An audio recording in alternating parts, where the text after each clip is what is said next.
Hello, welcome back to খেলো Bangla channel. আজকের ভিডিওতে থাকছে এএফসি চ্যালেঞ্জ লিগে ইস্ট বেঙ্গলের প্রতিপক্ষ সম্ভাব্য কারা হতে চলেছে আর কবেই বা তা ডিক্লেয়ার হতে চলেছে সে সমস্ত খবর জানাবো খেলার আরও আপডেটেড খবর। তার আগে প্রতিদিনের মতো বলবো, খেলার আপডেট খবর পাওয়ার জন্য আমাদের চ্যানেলটিকে সাবস্ক্রাইব করতে একদম ভুলো না। তো চলো শুরু করছি আজকের প্রথম খবরটি বলবো সিএফএল।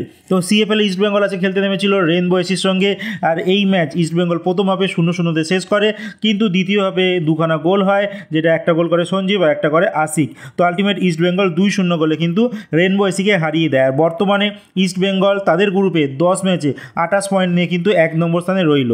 আর অন্য একটি গ্রুপ আছে, সেখানে যথারীতি 1 নম্বর স্থানে রয়েছে ডায়মন্ড হারবার এফসি, 2 নম্বরে রয়েছে সুরুচি সংঘ, আর 3 নম্বরে রয়েছে মোহামেডান স্পোর্টিং, আর 4 নম্বরে রয়েছে কিন্তু ইউনাইটেড স্পোর্টস। আর মোহামেডান স্পোর্টিংয়ের পয়েন্ট কিন্তু যথারীতি সমান, গোল পার্থক্যের জন্য মোহামেডান তারা 3 নম্বর পজিশনে রয়েছে। আর দুটো ম্যাচ বাকি রয়েছে দুটো টিমের, দেখার বিষয় কারা 3 নম্বর পজিশনে কিন্তু ফিনিশ করে। তো মোহামেডানের কাছে কিন্তু খুব চাপের হয়ে উঠছে। এরপরে যে খবরটি বলবো, ইস্ট বেঙ্গলেরই একজন বিদেশি খেলোয়াড়, মানে 6 নম্বর বিদেশি খেলোয়াড়, সেন্ট্রাল ব্যাক পজিশনের খেলোয়াড়, একজন স্প্যানিশ খেলোয়াড় হেক্টর উৎসেভ। তো তিনি আজকে সকালেই কিন্তু কলকাতা চলে এসেছেন 8টার সময়। তারপর তিনি এখান থেকেই কিন্তু তিনি শিলংয়ে পাড়ি দিয়েছে। আর শিলংয়ে জানো 21 তারিখে ইস্ট বেঙ্গলের ম্যাচ রয়েছে, তো তার আগেই কিন্তু তাকে পাঠানো হয়েছে। দেখার বিষয়ে কোচ কিন্তু তাকে খেলায় কি না রিস্ক মনে হয় নেবে না, হয়তো তার পরবর্তী ম্যাচগুলোতে মেবি তাকে হয়তো খেলালেও কোচ খেলাতে পারে। এরপরে বলবো প্রাক্তন ইন্ডিয়া ন্যাশনাল টিমের কোচ ইগর স্টিম্যাক, একজন ক্রোয়েশিয়ান কোচ, তিনি কিন্তু ফিফার কাছে যাচ্ছে এআইএফএফ এর নামে নালিশ করতে, মানে কম্পেনসেশনে নালিশ করতে।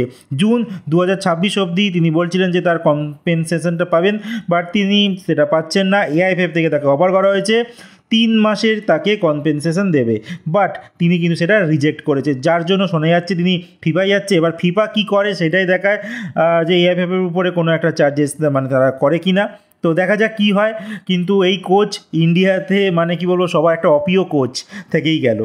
এরপর বলবো ইস্ট বেঙ্গলের কথা।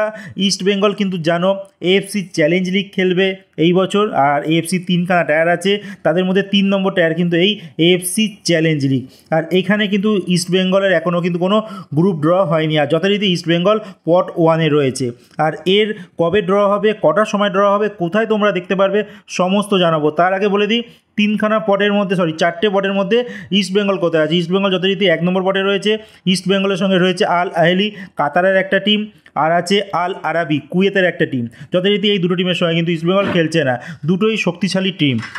দ্বিতীয় পটে রয়েছে আরকাদাক তুর্কমেনিস্তানের টিম, এরা প্রথমবার এফসি এর মতো টুর্নামেন্ট খেলছে। এরপর আছে নাজমে লেবাননের টিম, আল ফতুয়া এটা আছে সিরিয়ার টিম, আর আছে 3 নম্বর পটে আছে বসুন্ধরা কিং বাংলাদেশের, আর আল সিদ টিম আছে এটা ওমানের, আর একটা আছে মাজিয়া তো জানো মালদ্বীপের, আর বসুন্ধরা কিংসও বাংলাদেশের।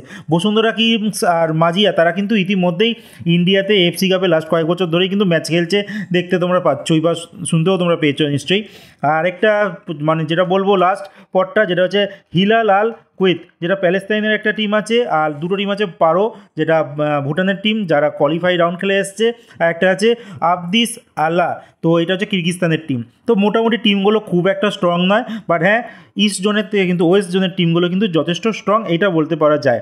তো দেখা যাক কে কোন গ্রুপে পড়ে, সেটা তো সময় বলবে। মানে 22 তারিখে এটা ড্র হবে, 22শে আগস্ট, আর ভারতীয় সময় দুপুর 12:30টার সময় কিন্তু এই ড্রটা কিন্তু দেখানো হবে। ইউটিউব পেজ আছে এএফসি হাব বলে একটা ইউটিউব পেজ আছে এএফসির, তো সেখানে যদি তোমরা 12:30টার সময় নজর রাখো, তো তোমরা দেখতেই পারবে সরাসরি যে ইস্ট বেঙ্গল তারা কোন গ্রুপে পড়ে।